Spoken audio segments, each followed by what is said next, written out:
சவுதியிலேருந்து 6 மாதம் எப்படி போச்சுன்னே தெரியல.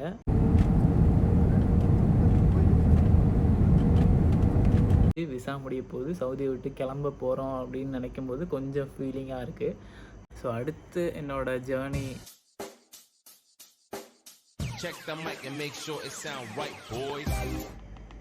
தெரியலன்னு நினைக்கிறேன்.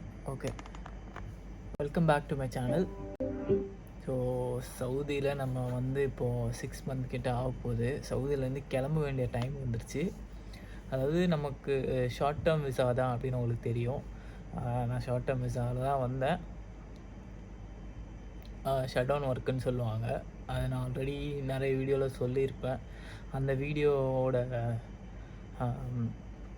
லிங்க்ஸ் எல்லாம் நான் வந்து ஐ கார்டில் மேலே கொடுக்குறேன், இல்லை டிஸ்கிரிப்ஷன்லையும் இருக்கும், நீங்கள் பார்க்கலாம். ஷட் டவுன் விசா நான் என்னென்ன ஒர்க்லாம் நான் பண்ணுறேன், என்ன வேலை பார்க்குறேன், சவுதியில் என்ன வேலை பார்த்தேன் அப்படின்றதெல்லாம் நான் போட்டிருப்பேன், நீங்கள் பாருங்கள். ஓகே, இப்போது அந்த வேலை வந்து இப்போ முடிஞ்சுது.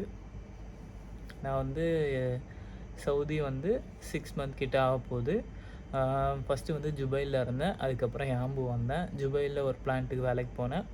யாம்புவில் 2 பிளான்ட்டுக்கு நமக்கு ஐடி ப்ராசஸ் பண்ணாங்க. 2 பிளான்ட்டுக்குமே நான் வேலைக்கு போனேன். 2 பிளான்ட்லேயுமே வேலை கிட்டத்தட்ட முடிஞ்சிருச்சு. ஒரு பிளான்ட்டில் வேலை முடிஞ்சிச்சு, ஒரு பிளான்ட்டில் வந்து வேலை போயிட்டு இருக்குது. நான் போனதுக்கப்புறமும் நடந்துகிட்டு இருக்கும். அது என்ன பிளான்ட்டுனா யாஸ்ரஃப்னு சொல்லுவாங்க, யாம்பு அராம்கோ சினோபெக் ரிஃபைனரி. ஸோ இதில் வேலை பார்த்த எக்ஸ்பீரியன்ஸ்லாம் நான் போன வீடியோவில் ஷேர் பண்ணியிருப்பேன். ஸோ அதுவும் வரும் பாருங்கள். ஸோ இப்போ யாஸ்ரஃப் மட்டும் நான் போனதுக்கப்புறமும் போவோம். நமக்கு விசா முடிஞ்சதுனால நம்மளை அனுப்புகிறாங்க. வேலை இருக்குது, விசா எக்ஸ்டெண்ட் பண்ணி வேலை கொடுப்பாங்களா அப்படின்னு கேட்டால் கிடையாது. இந்த 6 மந்த் விசா வந்து 6 மந்த் மட்டும்தான் இருக்க முடியும், அதுக்கு மேலே இருக்க முடியாது. ஸோ ஃபஸ்ட்டுலாம் வந்து 6 மந்த் விசா எடுத்துகிட்டு நீங்கள் உங்கள் கம்பெனி உங்களை கூப்பிட்டு வந்திருந்தாங்கன்னா ஒரு 3 மந்த் எக்ஸ்ட்ரா ரினியூவல் பண்ணுற மாதிரி ஒரு வாய்ப்பு இருந்தது. ஆனால் இப்போ அது இல்லை, ஏன்னு தெரியல. சரி, ஓகே, அதை விட்டுருவோம். இப்போது சவுதிக்கு குட் பை சொல்ல வேண்டிய டைம் வந்துருச்சு.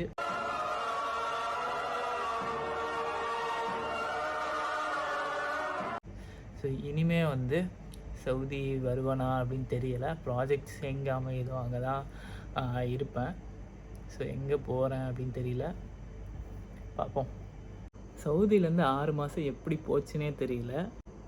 திரும்பி பார்த்தா 6 மாதம் வந்து முடிஞ்சு விசா முடிய போகுது, சவுதியை விட்டு கிளம்ப போகிறோம் அப்படின்னு நினைக்கும்போது கொஞ்சம் ஃபீலிங்காக இருக்குது.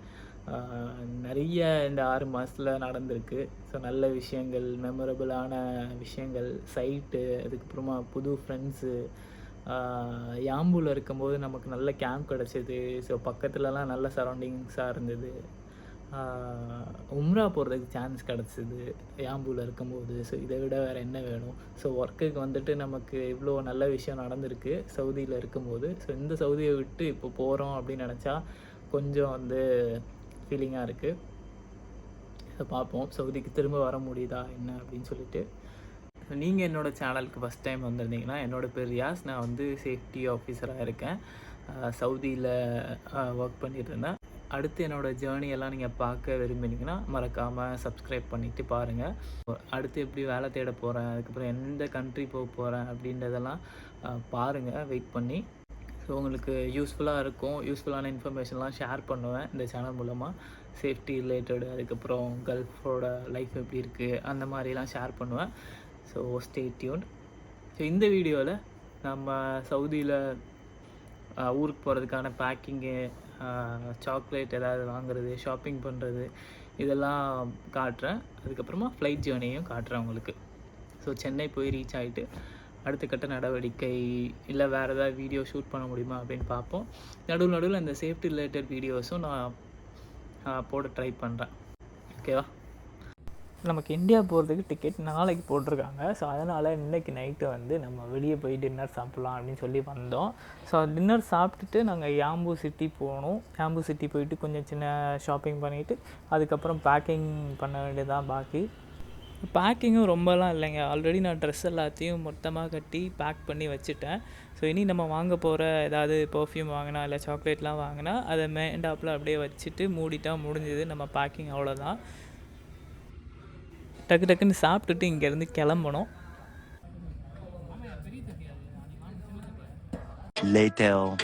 சாப்பிட்டுட்டு ஒரு அரை மணி நேரத்தில் இங்கே யாம்பு சிட்டி வந்துவிட்டோம். ஸோ இங்கே வந்து ஃப்ரெண்ட்ஸ் எல்லாம் வந்து அவங்களுக்கு தேவையான ட்ரெஸ்ஸு, அதுக்கப்புறம் சாக்லேட்லாம் வாங்கினாங்க. நான் எனக்கு தேவையான சாக்லேட்ஸு, தைலம்லாம் வாங்கி கிளம்ப போகிறோம் இப்போது. ஸோ இதுதான் யாம்பு சிட்டி.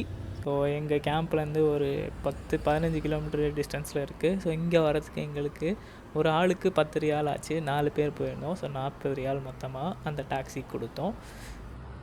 The next day. எனக்கு ஃப்ளைட்டு வந்து இன்றைக்கி ராத்திரி 12 மணிக்கு. ஸோ மத்தியானமே வந்து நம்ம யாம்பு கேம்ப்லேருந்து கிளம்பி ஆகணும். ஏன்னா நமக்கு யாம்பூல் ஏர்போர்ட் போடலை, ஜெட்டா ஏர்போர்ட்டுக்கு தான் போய் நம்ம போர்டிங் பண்ணுற மாதிரி இருக்கும். ஸோ அதனால் வந்து 4 மணி நேரம் ஆகும். அதனால் வந்து 2 மணிக்கெலாம் கிளம்பி ரெடி ஆயிரு அப்படின்னு சொன்னாங்க. நானும் வந்து அறக்க பறக்க எல்லாத்தையும் பேக் பண்ணிவிட்டு கிளம்பி கேட்டுக்கிட்ட வந்துட்டேன். அவங்க சொன்ன டைமுக்கு ஒரு 10 நிமிஷம் முன்னாடியே. என்னோட சேர்த்து மொத்தம் 2 பேர் ட்ராவல் பண்ணுறாங்க. ஸோ டோட்டலாக 3 பேருன்றதுனால பிக்கப்பில் வந்து ஏர்போர்ட்டுக்கு நம்மளை கூப்பிட்டு போயிடுவாங்க. அதனால் பிக்கப்பில் நம்ம லோட் பண்ணியாச்சு எல்லாத்தையும். யாம்பூலேருந்து ஜெட்டா ஏர்போர்ட்டுக்கு 4 மணி நேரத்துக்கு மேலே ஆகும். அதனால் நாங்கள் சீக்கிரமே கிளம்பி போயிட்டுருக்கோம். நம்ம நேரம் பார்த்து நம்ம போகிற வழியில் ராபிக்ன்ற ஒரு இடத்துல காரோட டயர் பஞ்சர் ஆகிடுச்சு. அதை வந்து இப்போ பஞ்சர் ஒட்டிட்டு அங்கேருந்து கிளம்பணும். இதனால தான் வந்து சீக்கிரமாக கிளம்பி போகிறது நல்லது அப்படின்னு சொல்லி சீக்கிரமாக அனுப்பிச்சாங்க எங்களை. ஸோ ஒரு வழியாக ஏர்போர்ட்டுக்கு வந்து போர்டிங்லாம் முடிச்சுட்டு செக்யூரிட்டி செக்லாம் முடிச்சுட்டு நம்ம டியூட்டி ஃப்ரீ ஷாப்பில் பார்த்துட்ருக்கோம். ஸோ வழக்கம் போல் எதுவும் வாங்க போகிறது இல்லைங்க. நமக்கு கனெக்டிங் ஃப்ளைட் தான் போட்டிருக்காங்க. டைரக்ட் சென்னை கிடையாது. இங்கேருந்து அதாவது ஜெட்டாலேருந்து மும்பை டு சென்னை 2 ஃப்ளைட் நம்ம எடுக்கிற மாதிரி இருக்கும். ஸோ இனி வர வீடியோ வந்து நீங்கள் அப்படியே பேக்ரவுண்ட் மியூசிக்கோடு பார்த்துட்ருங்க. ஸோ இனி flight journey, flight travel, sky எல்லாம் பார்த்துட்டு என்ஜாய் பண்ணிட்டுருங்க.